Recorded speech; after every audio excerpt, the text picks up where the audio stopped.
Our next stop is on the Turquoise Coast of Turkey.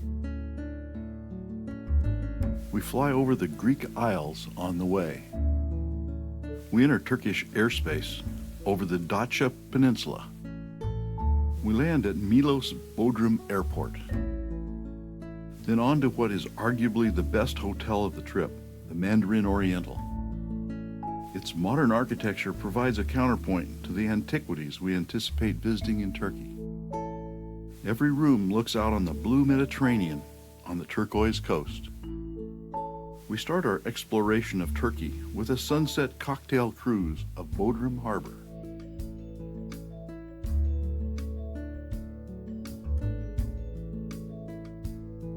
Bodrum Castle guards the harbor. It's a 15th century Crusader fort built by the same Knights of St. John that we met in Malta. Today, it's the home of the Bodrum Museum of Underwater Archaeology and our dinner venue. Each of the 4 towers were constructed and defended by a different tongue or nationality of the Order of St. John. They carved their coats of arms on their portals. As part of the surrender of the headquarters of the Order and the Castle of Rhodes to the Ottomans in 1522, the Bodrum Castle was also surrendered. The Crusaders' chapel was converted to a mosque, and a minaret was added. Tonight we sit down to a gourmet meal of Turkish specialties in the castle keep. We were entertained with opera arias.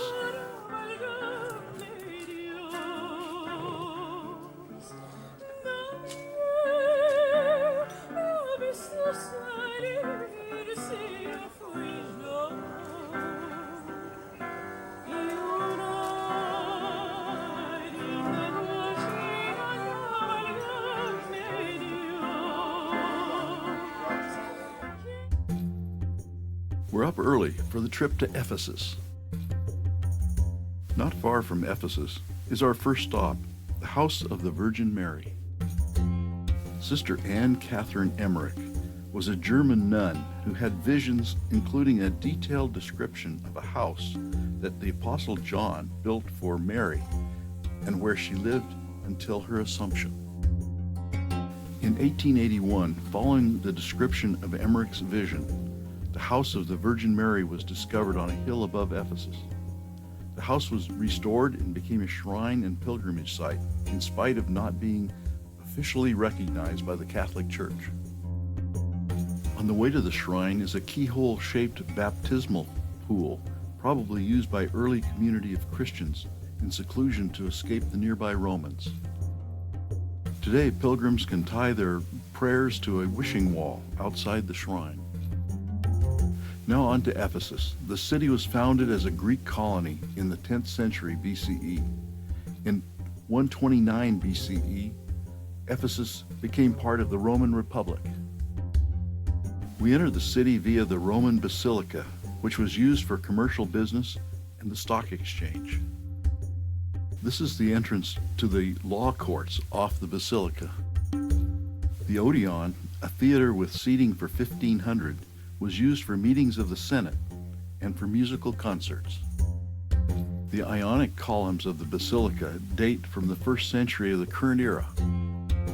The Polio fountain is one of many that used water brought to the city via aqueducts and distributed via baked clay pipes. Cats are everywhere in Ephesus.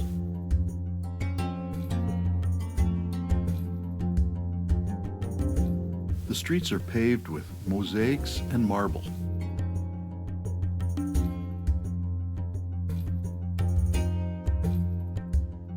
Monuments and statuary line the streets.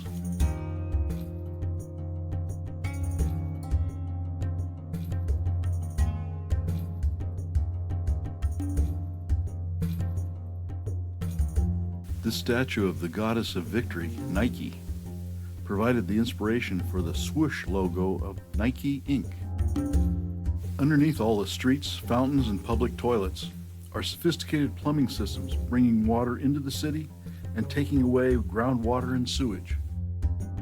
The Library of Celsus built in 110 CE, was the third largest library in the Roman world, with an estimated capacity of 16,000 papyrus scrolls.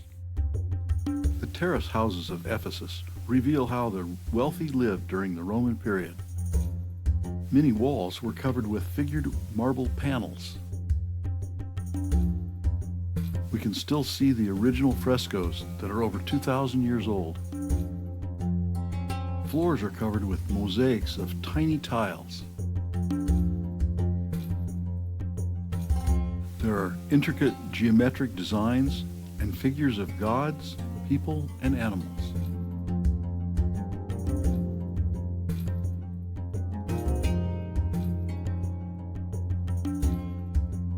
These houses were large multi-story structures with a panoramic view over the rest of the city. The theater of Ephesus is the largest in the ancient world, with a capacity of 25,000 people. We exit Ephesus via the commercial agora, where the Apostle Paul preached in 52 to 54 CE.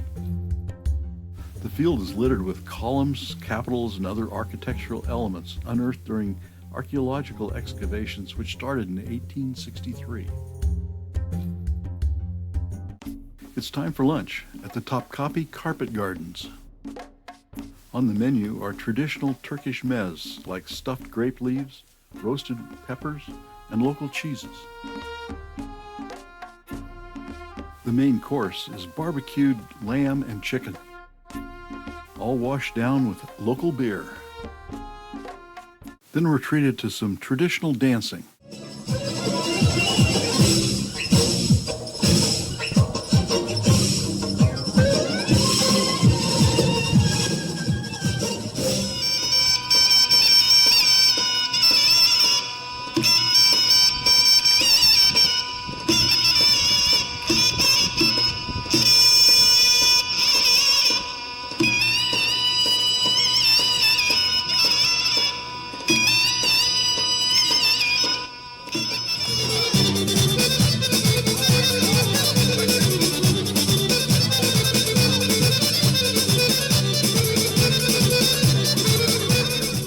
Then a demonstration of how Turkish carpets are made.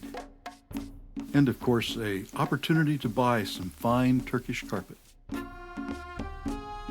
the morning, we're back at Milos Bodrum Airport, where the plane is waiting to take us to the next island of the Mediterranean.